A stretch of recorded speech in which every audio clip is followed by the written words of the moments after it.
Hey, what's going on, creatives? Welcome back to the Almost Creative Podcast. It's your host, Travis, and today I am sitting down with Megan, and we're in a totally different venue than normal. We are at Venue West because she is hosting the State of the Wedding Industry conference right here, and so we're going to be interviewing her in the spot today.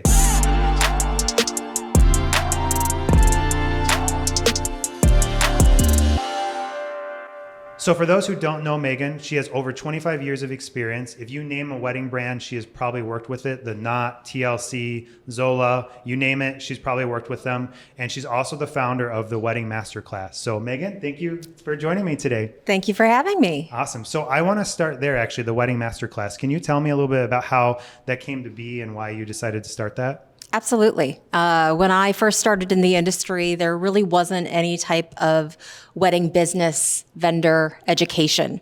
And small businesses were kind of left to sink or swim, and many of them sunk, unfortunately. One of the things that I love is education and learning and being able to help digest and demystify a lot of concepts that might not necessarily be a small business's goal in terms of why they would start a business, but it ends up being pretty crucial to their success. So we started the Wedding Masterclass because there were a lot of education seminars, conferences, webinars that you could attend, but oftentimes they left you without any type of immediately actionable steps to be able to change your business. And so our goal is to make sure that the time you invest, you can leave changed and your business can be different because of it. That's awesome. Now tell me about what kind of events you put on. I know there's a couple different types, like we're here at the State of the Wedding Industry. I know there's also Passport. So kind of tell me about those and what makes them different. Sure. We have State of the Wedding Industry, which is really about bringing together local wedding professionals in that community, making sure that they have opportunities to connect on a deeper level. Usually when you go to a networking event, you bring a bunch of business cards and you do kind of a drive-by. And so you start kind of handing out your business cards as fast as you can and collecting them also equally as fast. And you get home and you have this whole pile of garbage essentially because you don't know who they belong to. You're not going to be following up with them because you can't remember who they are. And so you toss them and you kind of chuck it up to like, that was a waste of my time. Maybe you had some good drinks, maybe you had some good laughs, but it didn't change your business. Having conversations and having connection points are the real goal of networking events. And so what we do is create an environment, a safe, inclusive environment for people to connect on a deeper level. So we provide structured networking opportunities, as well as leading the conversation so people understand where those connection points are, and they can naturally pick those up and make connections immediately. Yeah, I think it's very crucial in the wedding industry too, because when you think of wedding vendors, it's made up a lot of, you have your planners and your DJs, your photographers, your videographers, and a lot of them tend to be introverts. They started as kind of creatives first and then maybe just fell into the business. Yeah. And so I think it's very crucial because I know for myself, like I'll go to like a chamber event or something and it can be kind of awkward because you're not used to doing that kind of thing. And exactly like you're saying, you just end up with a pile of cards of these people you never really made a lasting connection with. So I think it's very crucial that you're doing that. Maybe speak on that a little bit more. Like why do you think that's such a powerful thing to have stronger connections in the wedding industry? Well, when it comes to businesses, especially small businesses, your network is your net worth. And it's kind of a cheesy saying, but It's true. When you have people who you know and trust and work well with, they're going to naturally refer work to you, and you're going to naturally refer work to them. And it becomes this wonderful ecosystem of how you can thrive as a small business financially, but also personally, because being an entrepreneur, a solopreneur, it can be very lonely and isolating. And if you're naturally an introvert, you're not naturally going out there and meeting all these people and going to meetups and sharing yourself. Understanding that there are people who can support you, who you can be honest and open with. You don't have to be afraid to be authentic or vulnerable with.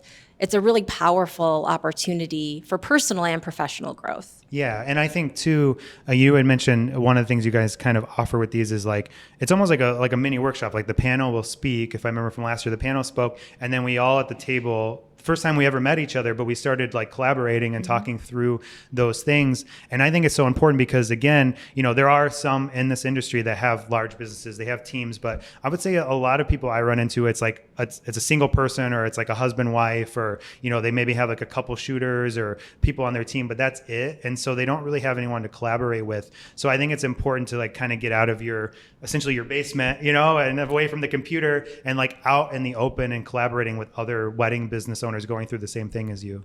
And it's the relationships. When you think about if you are going to, tell someone about your new favorite restaurant, who do you tell? A stranger on the street? Do you tell someone you're sitting next to on a train? No, you don't roll down your window in your car and shout it out to the next person in traffic. You tell your friends, right?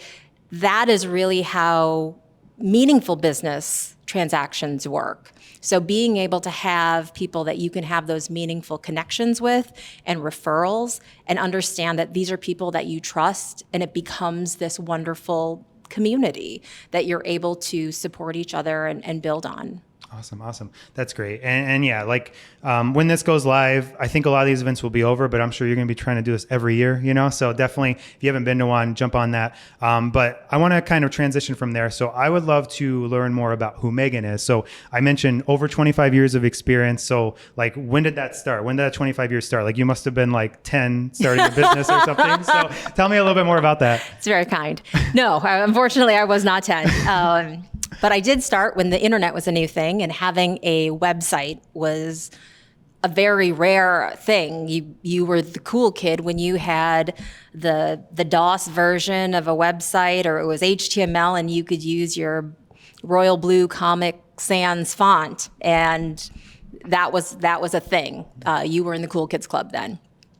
Obviously now it's very, very different. The industry then was very different. Weddings, you had 3 options. If you were getting married, you could either choose pink, rose, or cream. And expensive luxury weddings, they weren't different, they were just more. So instead of carnations, you'd have roses, and really luxury weddings would have a lot of roses. It wasn't what it is today. And you can look at any film about weddings from the 80s or 90s, and you can see how they all kind of look the same. There's a certain level of tradition that goes into that, and ceremony. That is not the case anymore. So, learning all of these different things and kind of seeing how generations really start to shape the way that culture interprets what does a marriage mean? What does a wedding mean? How do we express that love in a meaningful way to each other? It's no longer just about a piece of paper that says you're married. It's about being able to have that deeper connection and relationship and showing that. So as far as weddings are concerned, it's become such a different type of thing. And I've had a passion for making sure that people have opportunities to learn and to grow that they might not even know where to start otherwise. Yeah. So when it comes to education, when it comes to taking lessons from different industries that you're not familiar with and implementing them. One of my favorite iterations is when Toyota first started, there was not a theory, but just kind of a process, a strategy that they would use. And it was essentially saying why after every single iteration. So if something was wrong, why is that wrong? What happened? What was wrong with that? And then that's because the power went out. Why did the power go out?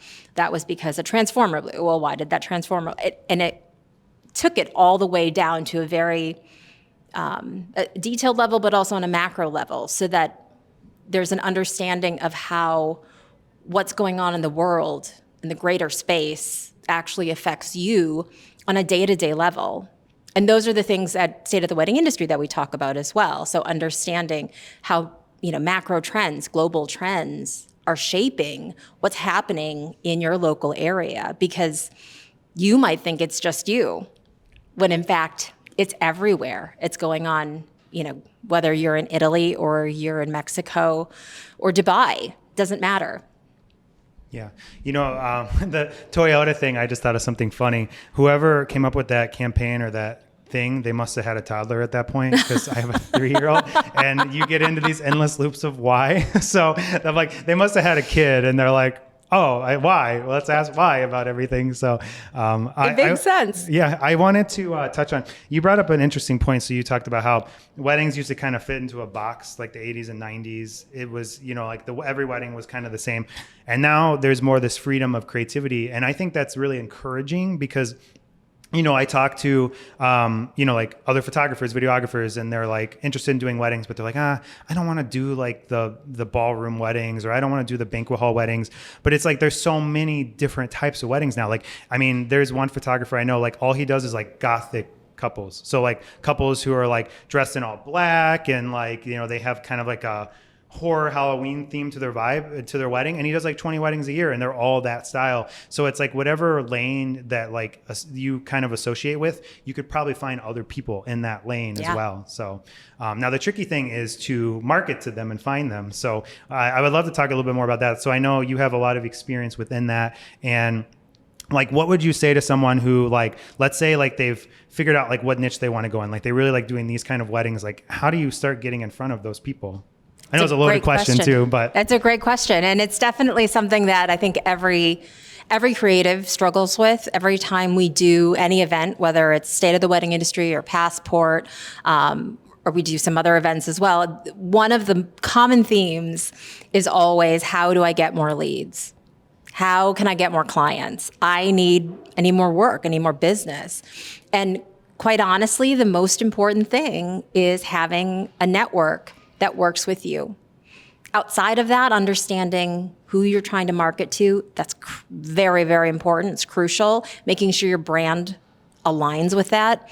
Understanding that your website is not the first place they go. It's your Instagram or your TikTok, any of the social media platforms. All of those things need to be able to not just attract, but also resonate with your target audience, your ideal clients. Because if it doesn't, they're just going to go on. They're going to scroll to the next. They're not going to your website. They're not going to reach out and inquire. Again, those are some of the things that have changed over the years.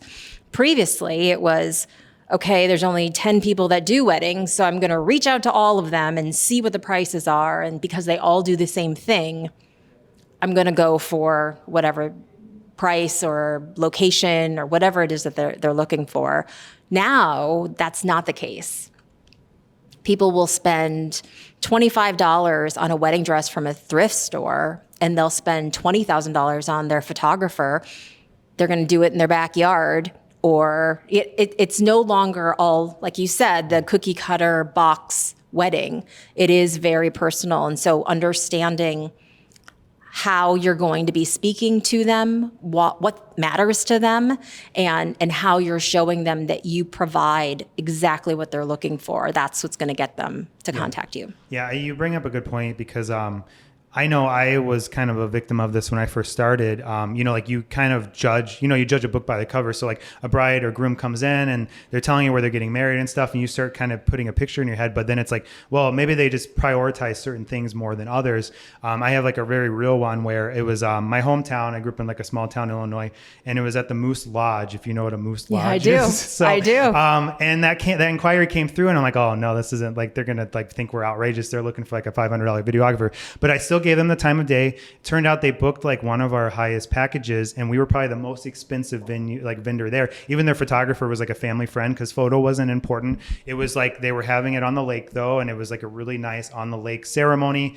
The Moose Lodge was the only option they had, but they tried to make it look the best they could, and we tried to shoot it the best we could. But video was so important to the mother of the groom, and she just wanted to make sure that they had the best of the best for the video. And if I would have just kind of wrote them off because the venue and the photographer and everything else I knew, like I would have missed out on this job. So I think that is important too, to like, like don't like read into it because they're getting like a $20 dress doesn't mean that they have budget for what you do, Right, absolutely. And understanding that you can't just assume because they're getting married at the most expensive venue in your area, that means they're going to pay top dollar for your service or I've had product. that happen many times too, where, I see it's at like one of the nice hotels in Chicago, and they're like, yeah, we have $1,000. My friend spent $1,000 on video. And I'm like, all right, well, good luck. Let's hope they shoot your venue the right way. But they don't have a priority in video. Like video is an afterthought. They want the experience of being in that expensive venue. So, but they don't care about it being documented. And that's going to happen,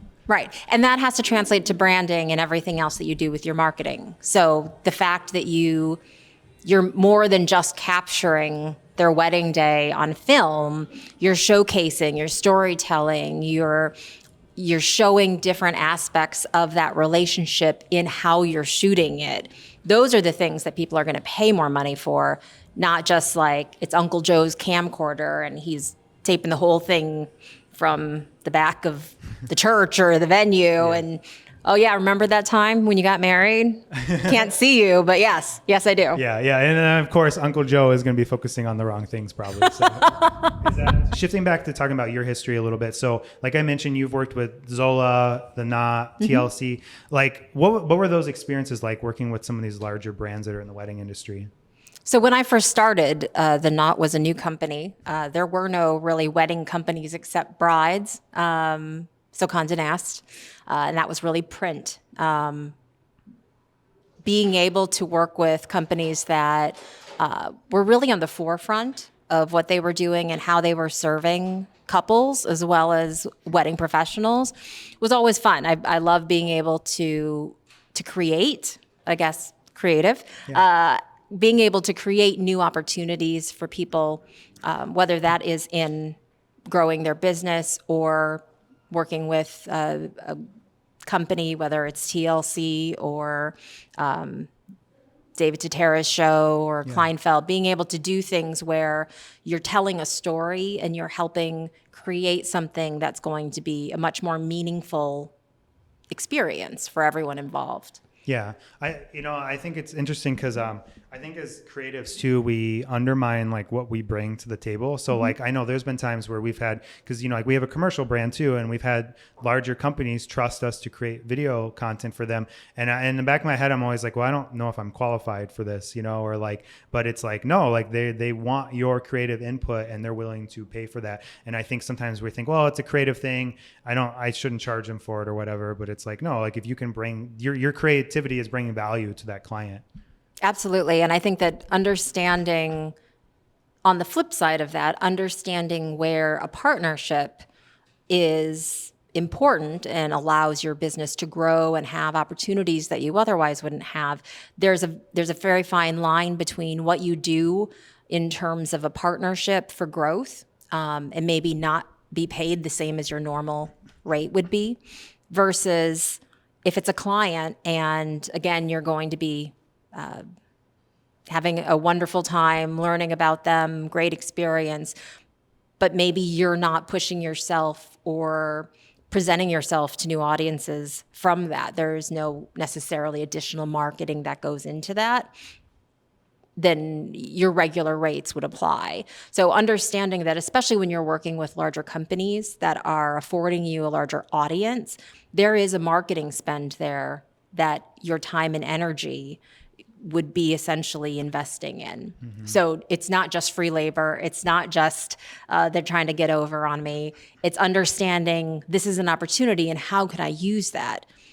Adding your creative touch, understanding what you can bring to the table. Those are really important things to make sure you get the most out of those opportunities. Yeah, that's really good. And there's been times too, like where, we even had a wedding earlier this year as middle of winter. So like we didn't have anything else going on anyhow. And they were kind of on a tighter budget, but it was like all the stars kind of lying. Like it's a venue we really like. It's a DJ we really like. I just knew it was going to be a good looking wedding, but it's like, what are the opportunities I can make out of this where I'm willing to maybe bring my price down a little bit, but I know that it might lead to other opportunities. And then literally we had posted their teaser the day after the wedding, and I got an inquiry from another bride getting married at that venue because I have a relationship with that venue. So as soon as I shared the video, they shared it to their page. That bride follows their page. Next thing you know, she's booking a phone call, and now we have another wedding booked because, I decided to take this wedding that otherwise maybe I would have said no to. Yeah, absolutely.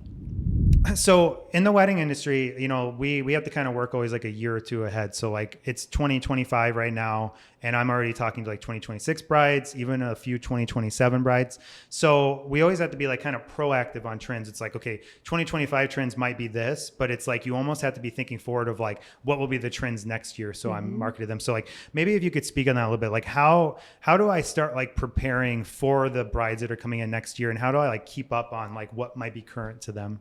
Absolutely. I think it's really important to make sure that you understand today's brides and couples.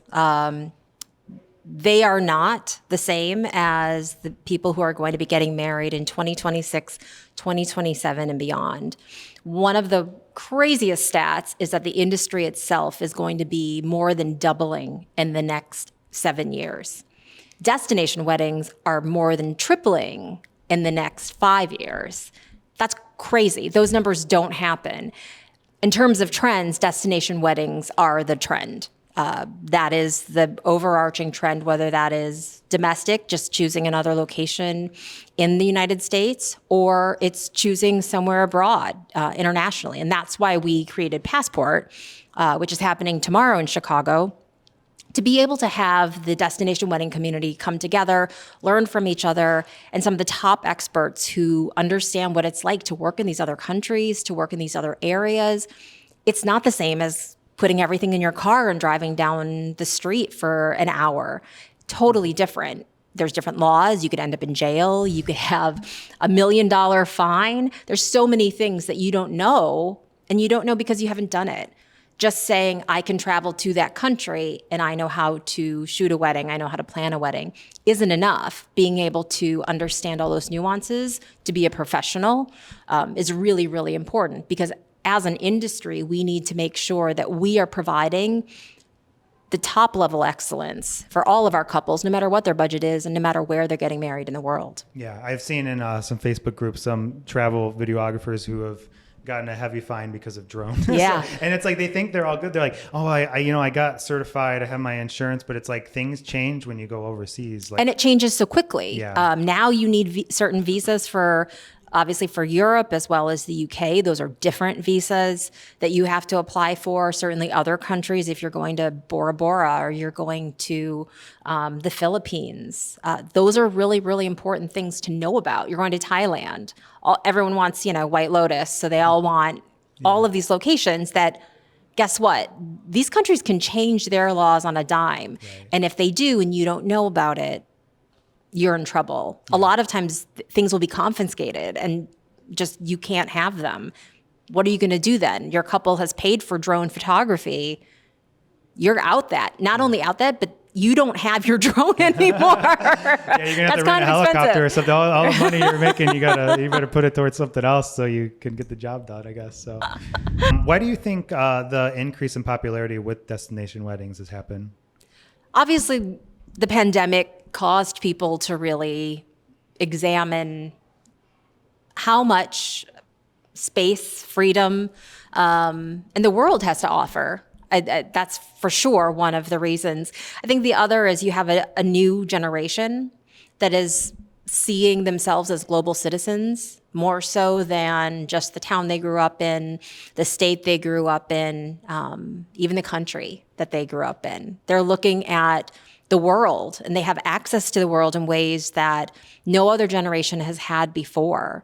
So why not get married in a new place, an exciting place, someplace that is totally different from where they live, so that they can have these additional experiences for their wedding? Yeah. And I've even heard sometimes too, like it can actually be more cost effective, because especially like, they might already be planning to go to this place for their honeymoon, just go there for their wedding and invite their closest friends and family. And now, it was more cost effective than like the big venue down the street. So yeah, it all depends on, again, like we talked about, what they're willing and interested in spending money on. Yeah. So if you're not going to spend a lot of money on decor and rentals and even florals like flowers, but instead you're spending money on plane tickets, the venue, and the food, you're good. Like you can spend anywhere from $20,000 to $40,000 and have a gorgeous wedding, and you don't have to spend another $60,000 on floral design to cover a banquet hall because you have the Aegean Sea behind you, or you have this amazing Roman castle, or something that's really totally different and unique, that you don't have to try to create something else to make it special. Yeah, that's awesome. What advice would you give to, like, let's say I'm a photographer, videographer, I live in like middle of nowhere, Iowa or somewhere like that. Like, how do you even get started in doing destination weddings? I think the most important thing is to first look at destination weddings the same way that you first looked at your business when you started it. It is a new business. It is not the same as how you service couples that are in your backyard, down the street, even a short plane ride away. It's very, very different. So the best way to do that is for a photographer, for a videographer, to find, and for a plant, for anyone, to be able to find experienced professionals that you can assist, you can learn from. Why not learn from them and understand by experience exactly what it's like to work in Italy, exactly what it's like to work in France or the Caribbean. Every Caribbean country and Mexico, they're all very different. Americans try to lump it all together, like it's an island, it's warm, it's the same, but it's not. And the laws are different, venues are different, culture is different. So understanding what works and what doesn't work in those countries, what better way? You can either sit at home and read up on everything, or you can be out there and learn and experience. You might go to France and be like, I really don't know if I want to work in France. And I don't know if I want to work in Italy, but I love working in Greece, or I love working in Turkey. I love working in Morocco. Maybe there are certain places that you really enjoy and you can specialize in that. And that's the other part about destination weddings, is learning that it's not about, I do everything, I go everywhere because I just want to work. It's about the same way that you'd find a niche and you would really hone in on that.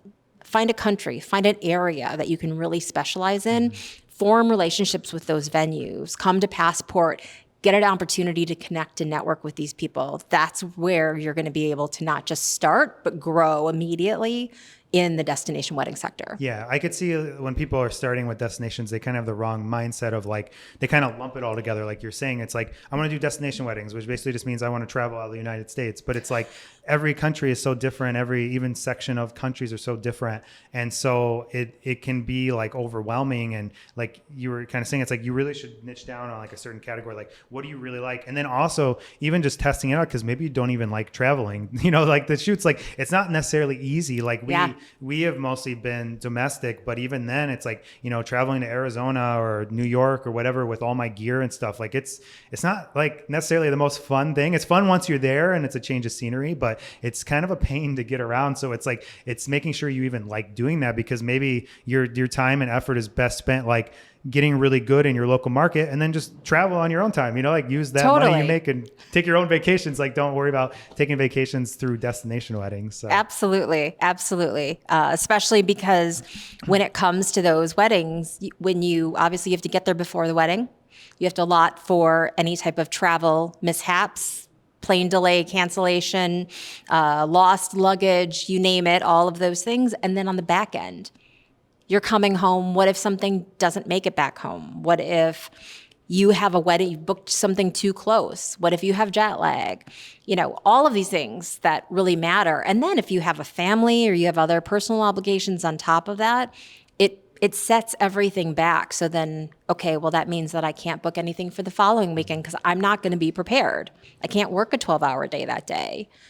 That's a problem, because that means you're not making income. So I love what you said.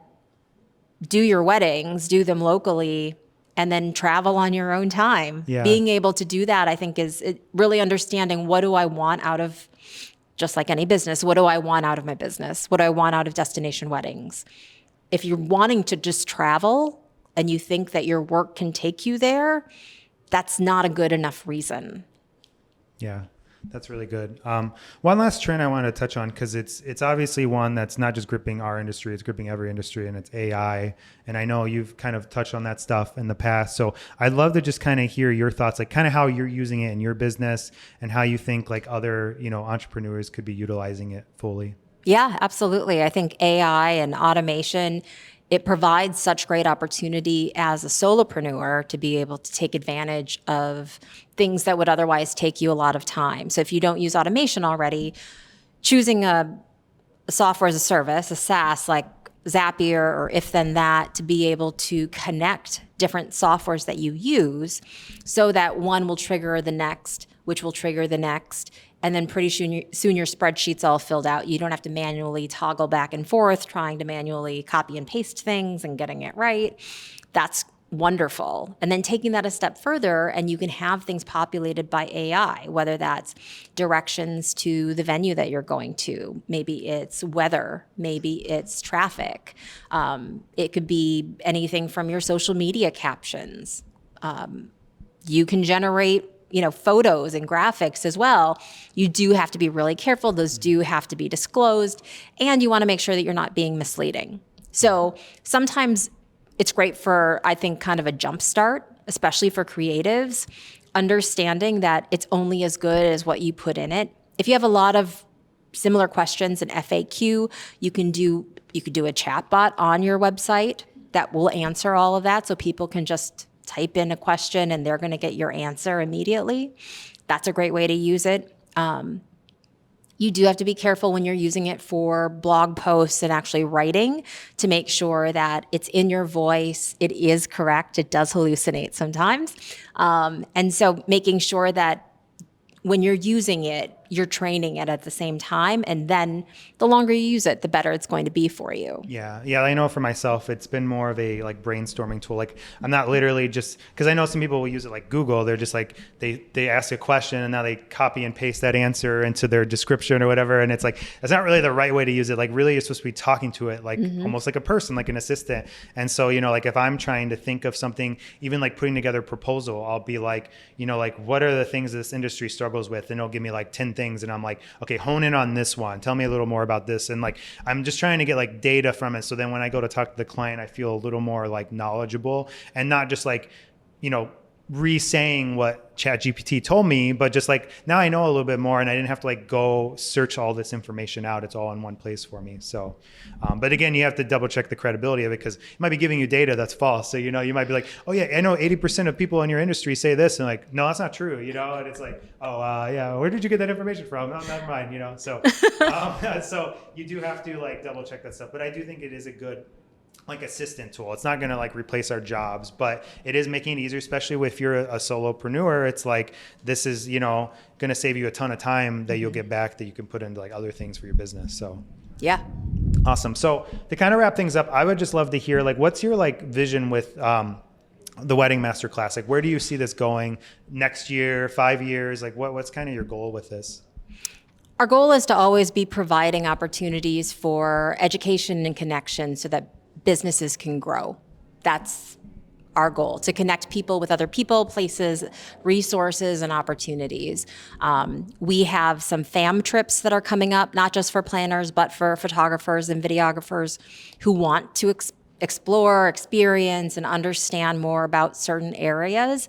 That's a great way to be able to jump in, get your feet wet a little bit, and really kind of understand, okay, do I like being in this other country?